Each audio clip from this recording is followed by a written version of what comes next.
सम्मान मिला है। और आप जो कहलिए गया मालिक तू क्यों बना दिया घोड़ा चलाने वाले को, तो अपन शौक होला सबके घोड़ा ना चला देला। तो बहुत बहुत सम्मान करते, बहुत बहुत आशीर्वाद मिला है। और कहनाम है क्या, आज राधे श्याम जी की दिन है। आपका प्यार दुलार आशीर्वाद मिल रहा है इस मंच पे सुषमा भारती को। कहनाम है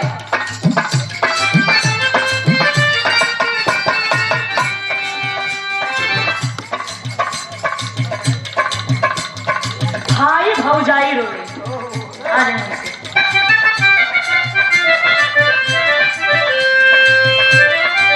भाई भौजाई रोवे बाप महतरिया,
सुंदर साउंड सर्विस आपकी तरफ से बहुत बहुत सम्मान मिला है। भैया के बार बार नमस्ते प्रणाम बा।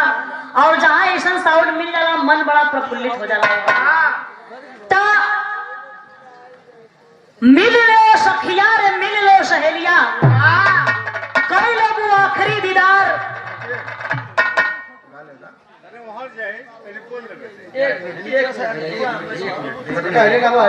और ये देखें आदरणीय बड़े भाई दिनेश राजभर जी की सुपुत्री की तरफ से बहुत बहुत सम्मान मिला है। उस बच्ची को आशीर्वाद है कि तुम जियो हजारों साल, अरे तुम जियो हजारों साल, साल के दिन हो 50,000। आशीर्वाद बाबू बच्ची के। आए बाबू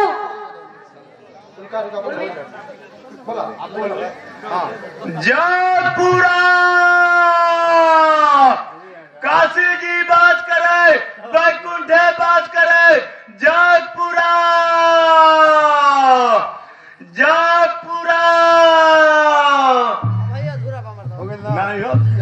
ढेर बोलनी है, ढेर बोलो। चलिए ठीक बात, फिर मौका मिली बोल लिया जाए। तय बाबू पांचों मनमीत का मतलब ईर्ष्या, द्वेष, कलह, निंदा और चिंता। आजकल जितना सब अपने दुख से ना दुखी बा, उतना दूसरा के सुख देख के दुखी बा।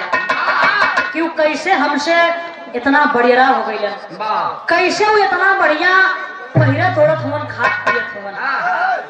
आजकल ईर्ष्या सबके मन में हो गई बा। रामधारी सिंह दिनकर जी लिखे हैं कि ईर्ष्या तू न गई मेरे मन से। तो हम कहिला कि ईर्ष्या के दिल दिमाग से निकाल दा। जितना में बड़ा उतना में खुश रहा। का जे करे ढेर का धन दौलत बा बड़ा चैन से नींद सुतरा का ना ओके कभी नींद चैन ना होता। लेकिन अगली लाइन में कहना बा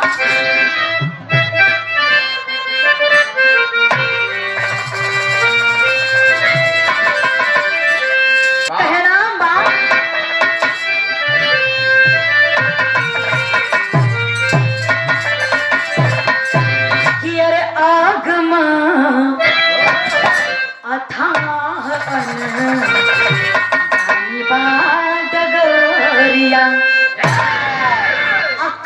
सजनवा के सोई दस गरिया हो सोई दस गरिया।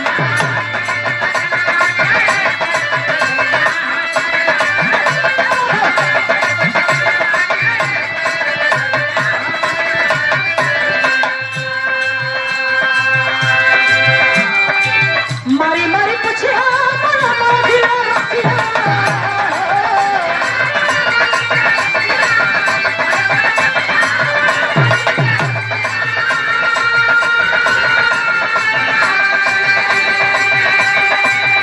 ओ मारी मारी पूछिया मला मारिया रखिया।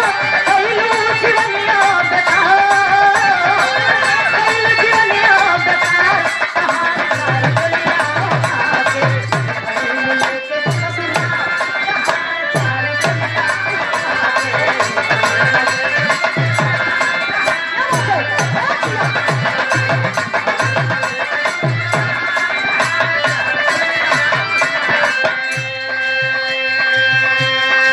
और ये देखे जवाहर फिल्म स्टूडियो परिवार से आदरणीय बड़े भाई गोलू गोलू जी की तरफ से 51 रुपए से सम्मान मिला है। भैया के बार बार नमस्ते प्रणाम बा। और कहनाम बा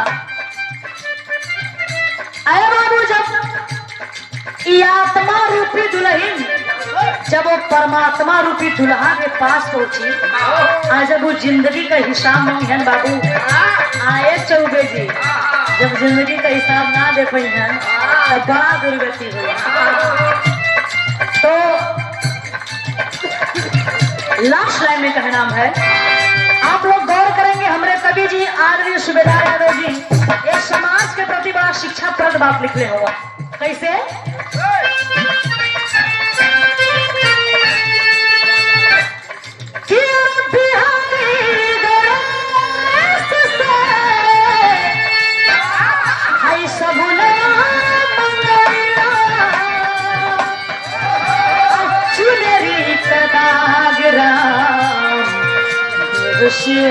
भगवान